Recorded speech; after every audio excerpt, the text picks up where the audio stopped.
and look at two pieces of this letter. First, the second bullet under Project 1, which, by the way, was not part of the original grant. This was to look at the novel functions of the virus pathogenesis in vivo. You know what that means? In living systems. The grant was supposed to be clinical simulations and models. But this grant was modified with this letter to say we were going to authorize gain-of-function research during the moratorium in living systems. And then we love the last paragraph of this letter, which conveniently says, as your grant is currently funded, this pause is voluntary. How many times have you met a voluntary moratorium? And the best part about it is that if we look at the very last line, or continue to conduct the applicable gain-of-function research until the end of the currently active budget period. But here comes the problem. You know who is supplying the budget? An indefinite term, unlimited amount contract from DARPA and from NIH. Isn't it convenient to have a perpetually funded project that needs to stop when the money runs out, when you find out that there is no point where the money runs out because there is no end to the thing that has no end? And lest you think that I'm making an allegation, which I'm not, I'm making an accusation. Let's be clear. And there's a big difference. I'm not alleging anything. They actually went to the trouble of telling us that it was going to be the Wuhan virus. And lest you think that I'm making an allegation, which I'm not, I'm making an accusation. Let's be clear. And there's a big difference. I'm not alleging anything. They actually went to the trouble of telling us that it was going to be the Wuhan virus that was going to get us. As you see on the right-hand side of the screen, published in 2016, March 14th of 2016, the SARS-like Wuhan Institute of Virology Virus 1, and I quote, is poised for human emergence. Does that sound like we're just surprised that something in Wuhan went a little haywire in December of 2019? Or does it feel like we were told, look at Wuhan, and look at coronavirus, and look at what we've been doing to manipulate coronavirus in Wuhan and at the University of North Carolina, Chapel Hill, and lo and behold, we're going to go ahead and tell you that we're ready to release it in 2016. Next slide. We're almost done.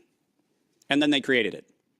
Now, all of you know that I am criticized globally for my use of the term biological warfare. I do that because I am credentialed to do that. I happen to be, for the United States government, in the early part of the 2000s and the latter part of the 90s, a person who was sent around the world to look at the proliferation of biological and chemical weapons. I'm acutely familiar with the definition of what a biological warfare agent is in the 18 U.S. Code, the criminal code of violations of biological and chemical weapons. And so my assessment is, in fact, professional and right. And the biological warfare enabling technology, absolutely not, because that's what they called it. And we know that they knew they called it that on September 18th, 2019. Because on September 18th, 2019, the racketeering, co-conspiring cabal of interlocking directorates, also known as the World Health Organization, said that they were going to conduct an experience for the world that was going to be a rapidly spreading pandemic due to a lethal respiratory pathogen. The lethality in that statement is the problem. They didn't say we're going to maybe get a little bit of sniffles going around. They said we were going to actually have the promulgation of a deadly agent. And the stated reason, in September 2020, the progress indicator is that the world would accept a universal vaccine. Not, we'll look at other options of treatment. Not, we'll have a look at what might be early intervention, as Dr. McCullough has so clearly advocated for in many, many, many instances. Not that. We stated on September 18th, 2019, we were intending to kill. And we were intending to kill to create the fear that would drive people to accept something that without coercion, no one would have accepted. And that's published by the criminal racketeers. Next slide, and there's only 2 to go if you're following. Deploy and profit from it. We were told investors will respond if they see profit at the end of the process. And lo and behold, guess what they saw? Profit at the end of the process. Respond if they see profit at the end of the process. And lo and behold, guess what they saw? Profit at the end of the process. 2022, $100 billion for Pfizer of public funds. Moderna, After lying to the Congress in October of 2020 when they were asked to actually verify whether NIAID was promoting an injection that would enrich NIAID, where Anthony Fauci and the entire team at NIH said that they had no financial interest in their recommendation, they receive a back payment royalty of $400 million for the first payment of the royalty. $400 million, more than any Institute of Health has ever received in a single payment for a single invention in the history of American medical research. And lo and behold, what do we receive after that? A request from the World Health Organization to expand its budget by 11% to make sure that the people who profited from it donate to it. And guess what they just did? They laundered the money right back.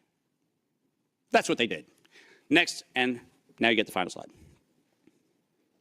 This is not a public health crime. This is actually not a constitutional crime. This is a criminal act done by a criminal institution established to enable criminal behavior since its foundation in 1947. That is what this is. And we should not be debating the merits of democracy or liberty or anything else, as irrational as that would be if we stood at a bank robbery and debated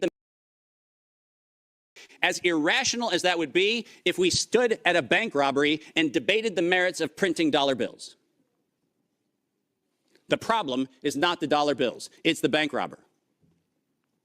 And the problem here is not health, and it's not public health, and it's not the suppression of information and the suppression of dissident views and the absolute unconscionable treatment of physicians around the world and academicians around the world who spoke out against this. That's not the crime. The crime is that we had criminal racketeers who conspired and developed a, quote, emergency. The same criminal racketeers planned, manufactured, and did all agency capture to make sure that you were told that you would use terms that they tell you to use: vaccine, face mask, health, social distancing, none of which had ordinary use definition. So we just used them. Criminal racketeers price fixed with interlocking directorates where known competitors came together and fixed prices in direct collusion, in violation of both European Union standards and in violation of both the Sherman and the Clayton Act in the United States. These were crimes. It was organized crime, and we should treat it as such. Criminal racketeers publicly lied under oath, and this resulted in the death and destruction of liberty, and most importantly, the death and destruction of the integrity of well-meaning people who sit here today doing everything they can within their power to try to together and fix prices in direct collusion, in violation of both European Union standards and in violation of both the Sherman and the Clayton Act in the United States. These were crimes. It was organized crime, and we should treat it as such. Criminal racketeers publicly lied under oath, and this resulted in the death and destruction of liberty, and most importantly, the death and destruction of the integrity of well-meaning people who sit here today doing everything they can within their power to try to treat the calamities created by this catastrophe. I will not for a moment denigrate the multiple contributions of amazing academic and medical professionals who have tried desperately to step into the gap and stop the corrupt outcomes of these crimes. But I will, without doubt, say the following. Until we treat this as a criminal conspiracy of criminal racketeers resulting in global terrorism for the purpose of profiteering and murder, until we have that conversation, we're having the wrong conversation. Because we are not here to debate the merits of a modified agreement for a criminal racketeering organization. We are here to end the criminal organization itself. This is my call to every single person on this planet. Don't just limit the power of the WHO. Destroy the WHO. Thank you very much.